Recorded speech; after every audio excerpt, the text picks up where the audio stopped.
Well, hi everyone. Welcome to the Godcast. I'm delighted to say that joining me today is one of the world's greatest drummers, Vinnie Colaiuta. It's wonderful, Vinnie, to get you on the Godcast. You're over in LA. How are you over there? Thanks, Father. Lovely to meet you, and thanks for having me on the show. We're doing okay over here. Actually, today I'm kind of happy because we have a slightly overcast day, which I've been sort of looking forward to for a long time because we've been having a heat wave, and we might even be getting some rain, which we could use as well. Yeah. And have you managed to avoid the pandemic? Has it hit your town hard or?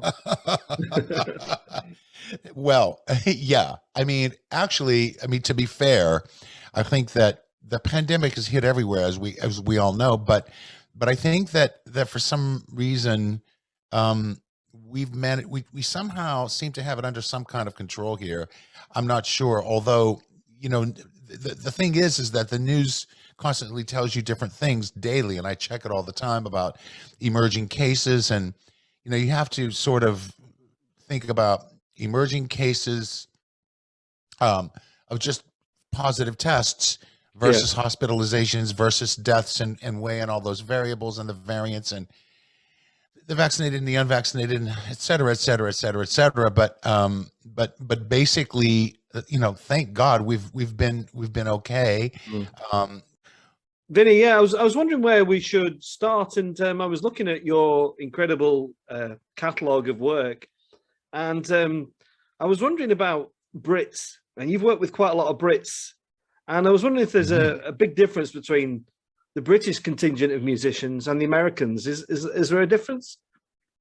Well, I think so, but I also think that I'm not sure if that's shifted over the years or not.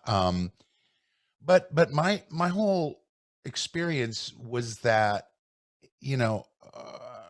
let's just say spanning from the last 30 years or so, was that it seemed as though that what was coming out of Britain was much more concerned with conceptual and sonic sort of, qualitative things and explorations, et cetera, which is, partially why I mixed my own one solo record that I did in England, because I love the sound that came out of there. And to be fair as well, some of my earliest influences were a combination of let's say Britpop and the British invasion, so to speak, in the early 60s, and Motown and R&B and soul music coming from America. So there was a mixture there. But it's often been said that, the American musicians focus on technique, and whereas, European musicians focus on aesthetic or whatever that may be. And I think that wouldn't have come about, that saying wouldn't have come about if there were not a grain of truth in that. So, but I think that just to sort of classify that hard and fast and just say, that's a hard and fast delineation is not fair, because everybody has technique now and yada, yada, yada. So I just, and also, just with the sort of globalization of of the immediacy of audiovisual, communication has made it so that there's actually been, dare I say, some homogeneity that's occurred from everybody watching the same thing, and therefore, I'm going to play this too. We can do this too. We can do this in Timbuktu, and we can do this in Akron, Ohio. And look at me, I'm playing the same stuff, and I have all these chops, and it's just, there's that now. So I don't know whether or not, I think that with all the pluses that, the immediacy of what the internet offers us has, that there's also a threat of creating this homogeneity, as well as externalizing ourselves into externalizing our self-worth into the world following us, and the amount of attention that we get from complete strangers, which was really one of the hallmarks of, I think, of celebritydom. But I don't want to get ahead of myself, because I harp on that kind of stuff all the time. So, Yeah. Vinny, I'm very much an 80s kid. So respectfully, you're a few years older than I am, but I very much enjoy the music of the 80s. And And Yeah. fans of yours might be interested to know that you work with people like Nick Kershaw and Oh, Paul Young and yes. Five Star, who were a bit of a force to be reckoned with in the 80s. Can you share a few recollections of those times? Yeah, I don't know how much I could share with you recollection about Five Star, but I actually, what happened was when I started working with Sting, I had already at that point had a well-established studio career that took a few years to develop, but it was there. And so I thought, well, this could damage my studio career going on the road all the time, right? But it didn't. Um, and the way that I found that, how I found out about that was that after a few times of doing lengthy tours and then having some time in between, I'd come off the road and I immediately kind of went right back into sessions. Not only that, but then I suddenly became international man. So, I found myself going back and forth a lot to England Mm. to do sessions. And so I was working with Hugh Padgham at that time, and we would do these sessions, and I'd go over and I would go to London and do these records like with Julia Fordham and people like that. And or sometimes it would be just in breaks on a tour, or if we were parked in London, and people would find out I was there, and I worked with and Duran Duran, and it was fun. It was really a lot of fun doing those things. It was exciting, and I worked with Nick because I had become aware of Nick Kershaw from some friends of mine in LA that had worked with him, that knew of him, and so I found out about him and discovered his music, and then I went to go see him live, and I got to meet him. And I think the concert that I saw him, I think our friend Pino Palladino was on that concert. So I got to meet Nick, and I became a huge fan. And then my friend Peter Wolf, that I'd worked with in Frank Zappa's band, produced him, and so they called me to do it, and we recorded this record here in LA called The Works, at a studio in Tarzana, California, called that at that time was called Can Am. Mm. We used to lovingly refer to it as the bowling alley because one of the studios was really long and narrow, but that's where that was done. And I thought, and I still think to this day, of course, that I thought, this guy is such a brilliant musician, Mm. and he stayed he stood his own ground and with his beliefs and where he wanted to go musically, because obviously with a guy like Nick, he was a young guy, young good looking guy who obviously record companies want to make into this boy idol, which was happening, right? But Nick thought, you know what, my musical statement is more important than anything, and he, these kind of musicians, these kind of folks to me are the real heroes, Mm. the real heroes who, because if his backers, his financial backers and marketers had allowed that to happen without, because there's always this pushback, and then I would dare to say that actually continues to push the quality of music that makes it into the pop mainstream. Yeah. Yeah. And keep it at a specific level. Mm. You know what I'm saying? Because Yeah. I mean, you're talking about somebody who's such a brilliant musician, that the way that this guy conceives of his stuff, his songs, and what he can remember and how he hears it in his head. I mean, this is like genius level stuff. And so, then you have to also consider that at that time, I mean, you have to ask yourself, well, why would they allow that to happen? Because we had Steely Dan on the radio at that time. And so, a good friend of mine who has a very successful YouTuber now, Rick Beato, he just did a video recently, and I think the title of it was "Low Information Music." So it's like, really, when you think about it, it's you have to think about a lot of what's going on now that is supposed to have been done in the name of progress, and Yeah. this is all, we've got this new stuff now, and it's just low information music, whereas before, wow, melody and harmony actually existed, and there was a degree of rhythmic sophistication that was allowed, and Mm. you kind of had to play in real time very accurately, but be able to interact with people whilst doing it, and as you're documenting something forever. So the sensibilities were a little bit different, Yeah. so that's kind of my long and tangential take on it all. So you have to excuse me because of the way All right. my mind works. Lovely. It's lovely. It kind of spiders out into a lot of different directions. I like hearing that kind of, well, that deepness to the richness of what makes up a great musician and stuff. Vinnie, I wanted to ask you about yourself as a kid. I'm sure lots of people have asked you about your musical influences, but were you of a family where church was involved in your upbringing? And so I suppose where I'm going with this is, Yep. were you influenced by hymns and things like that? Was that part of your life? Well, it was and it wasn't, meaning that I was brought up as a Catholic, but I wasn't a good Catholic because, not because I'm saying because I was some sort of abject sinner that, completely went against the grain of what the church was teaching, but because I didn't understand it. I just kind of went along with what the ritualistic things were. So consequently, as a result of that, so I wasn't really influenced by the hymns, but as a result of that, I sort of went on this spiritual search for years after that, and I officially came to Christ in a sense. I guess you could say that, when you pray the sinner's prayer, like I'm a Christian. So in 1997.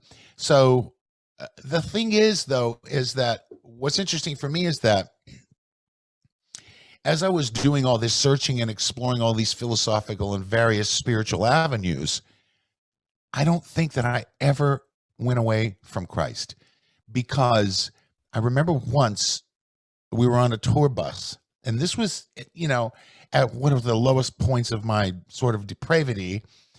And, one of the people in the touring party said something about Jesus, that he was defeated, but he didn't put it in those words.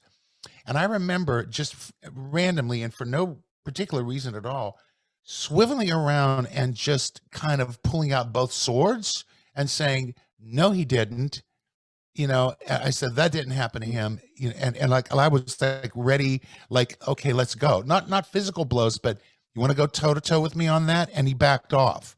And I thought to myself, and I looked back at that years later, and I went, wow, here I was, a very, quote, unsaved person, immediately running to Jesus' defense, as though, like, how dare you say that about my Savior? Do you know what I'm saying? So I found that to be very interesting. But so the church, so in that sense, I mean, and then later, in terms of like sort of Christian hymns, those things really didn't have that much of an influence on me musically either.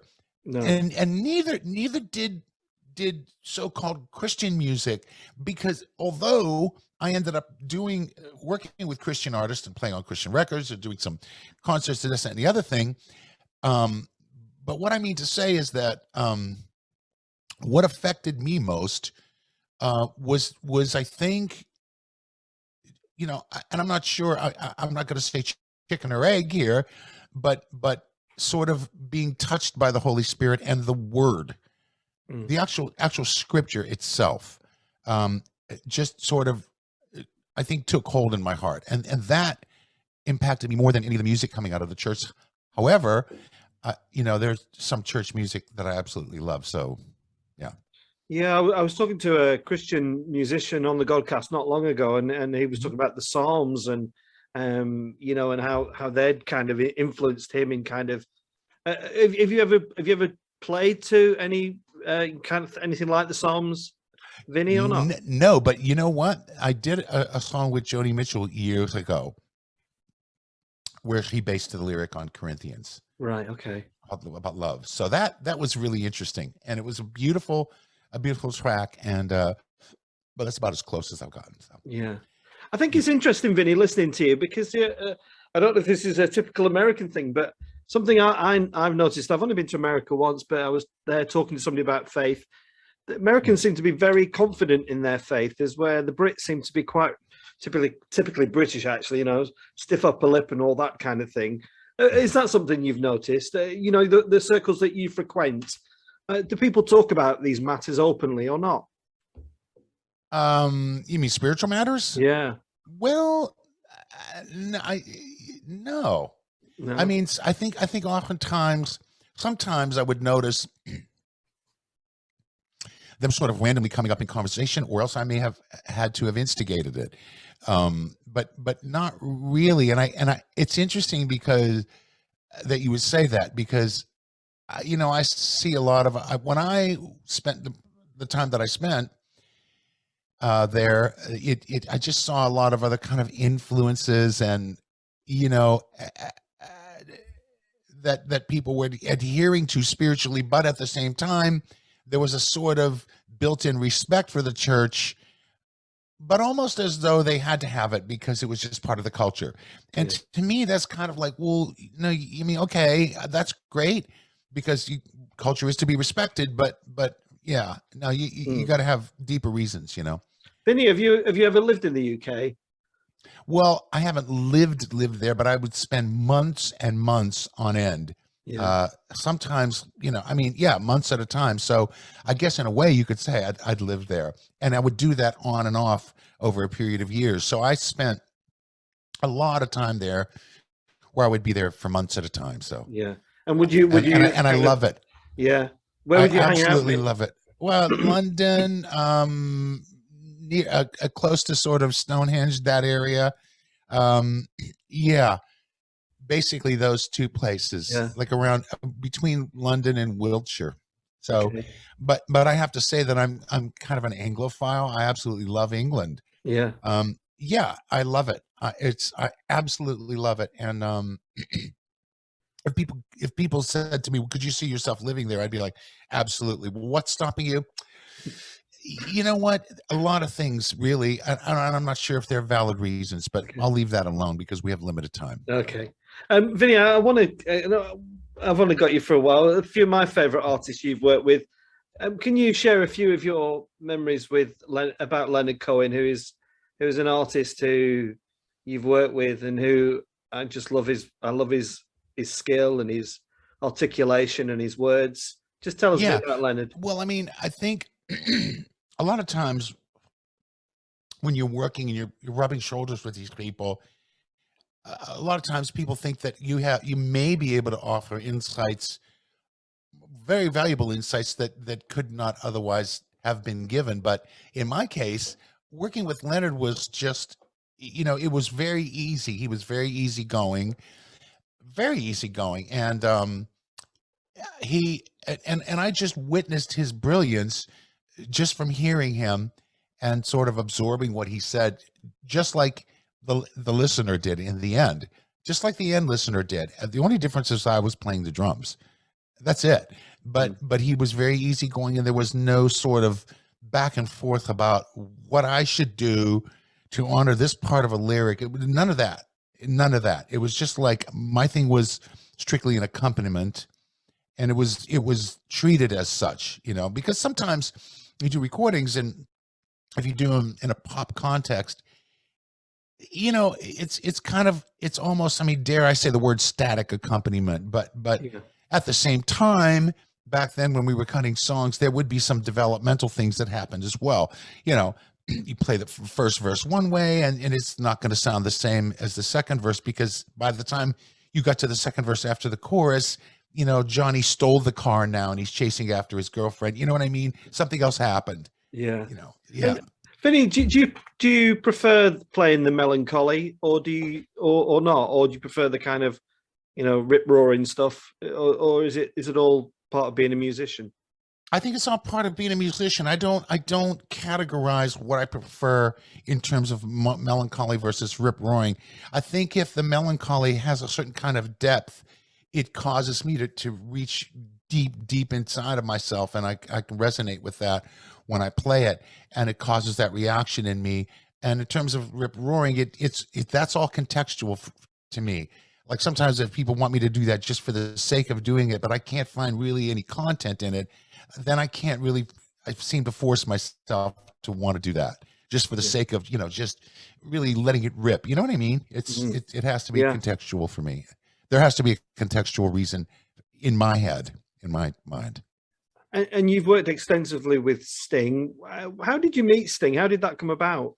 It came about, it was an interesting thing. At that time, a good friend of mine, Robin Ford, said that his wife was working with Sting on something, of some Broadway thing, and that he thought that he had heard something that he wanted a band, or he thought I might be good for that, and somehow word got to Sting's manager at that time. So they called me up and said, "Yeah, we've heard about you. And so we would like you to come to England to have a play and see how it feels." And then they wanted me, and so I think what happened was they were saying, "Just fly over." And I said, "Okay, I'll tell you what, you fly me there. And if I don't get chosen, I'll pay for my ticket. If I do, then the bill's on you." So I went there, and they chose me, and that was the end of that. But the thing is that he was one of the people that I felt that I resonated with musically. And interestingly enough, and by the grace of God, and the kind of thing that he put in me to sort of understand certain things and believe, it actually came to pass where I ended up playing with a lot of my heroes and people that I resonated with. Like I felt like I could really, there was an old hippie term back in the 60s and the 70s called grok, Grok. Like I grok this. And it came to mean total understanding. So I think that would encompass a visceral kind of understanding as well as an intellectual one. But I really felt like I grokked these people musically, it's like I really got them. And all of these people were coming at me at the same time, all those kind of musical influences. And so, yeah, I mean, Sting and Peter Gabriel, I loved all these people, Frank Zappa, John McLaughlin, Mahavishnu Orchestra, and Herbie Hancock, and here, and my whole thing was, I just want to play with my heroes, and I want to play music like that, and I want to do that, and that was sort of my focus, and there you go. Sting seems a kind of a deeply spiritual, philosophical kind of gentleman. Did he have an influence upon you? You talked about your journey. Is he a man that's left a mark on you? Oh yeah, when you spend that much time with someone, absolutely. And he's a deep thinker, and obviously a very, very bright guy, an intellectual, and and a great wordsmith, songsmith. And so we get into these conversations, about various philosophical types of things, and sociological things and spiritual things, and I think that it was more like we sort of bounced things off of each other. But at the same time, I became firmly rooted in my Christendom. I wasn't swayed away by any other influences. And this is an interesting thing, because I think that what happens is that if people sort of get to a point where they come to Christ, it can happen in a variety of ways. It's like sometimes a person can feel so spiritually lost that they bottom out and they come to Christ. And so then as a new Christian, you're seeking spiritual food, and it could be argued that you're in a very vulnerable state, meaning that you need to sort of be around people who are going to feed you that right and proper food, versus taking you in a million different directions of possible outcomes with different kinds of spiritual paths, because all that does is mire people in confusion. And so I think that, and it also means that there's a responsibility upon those who are pastoring and mentoring and fostering new Christians, that they have to take care, because that's at the core of people's being. That's your spiritual, that's at the middle of your heart. And you have to take great care Mm, of it's a great responsibility, I think, that mm, pastors and priests they have. So, you know, then and only then, after this is my opinion, and my opinion based on personal experience. So in a sense, I guess you could say it's anecdotal, but it's also evidential.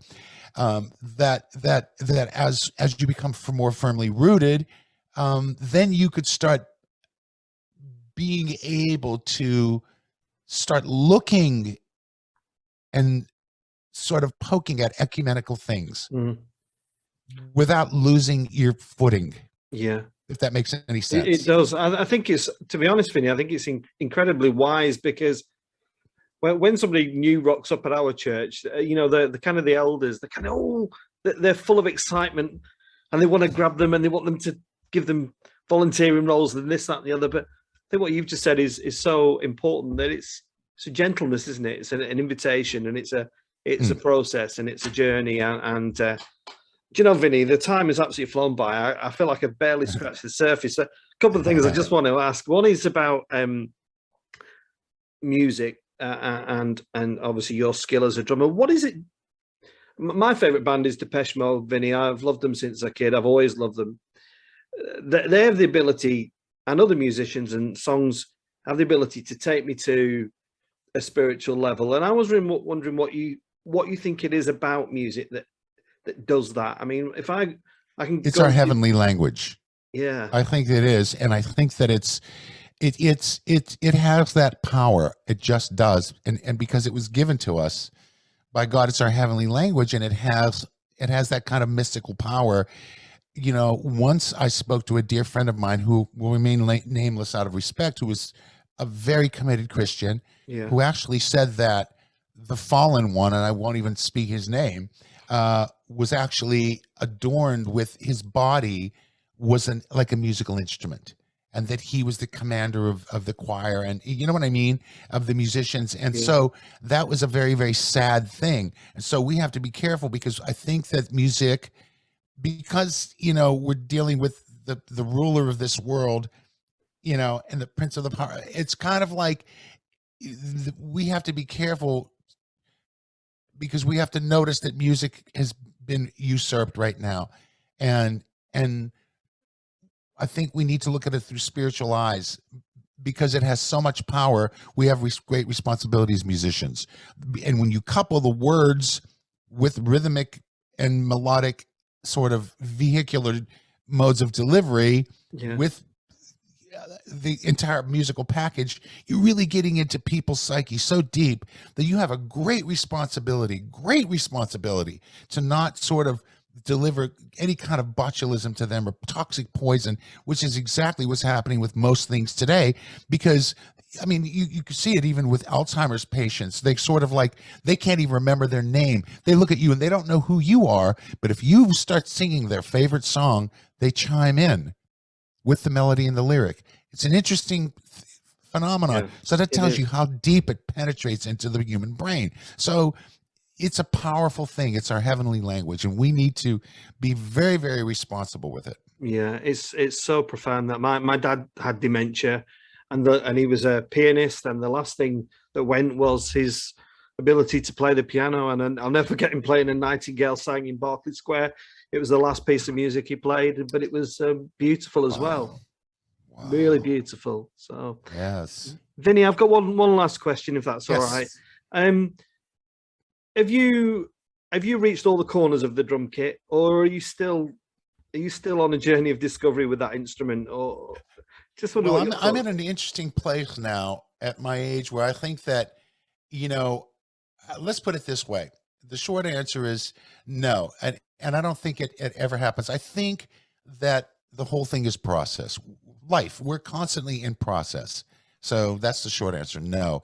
But a slightly longer answer is that I think that I've gotten to a point where I'm at a comfort zone, but I'm not afraid to stretch it. However, I don't see that as being a bad thing. You get to a point where you just go, look, this is who I am. This is how I do what I do. And in a way, it kind of cements your identity, and that's not a bad thing. So that's Yeah. the slightly longer answer. This could go on for a while too, but we'll leave it there.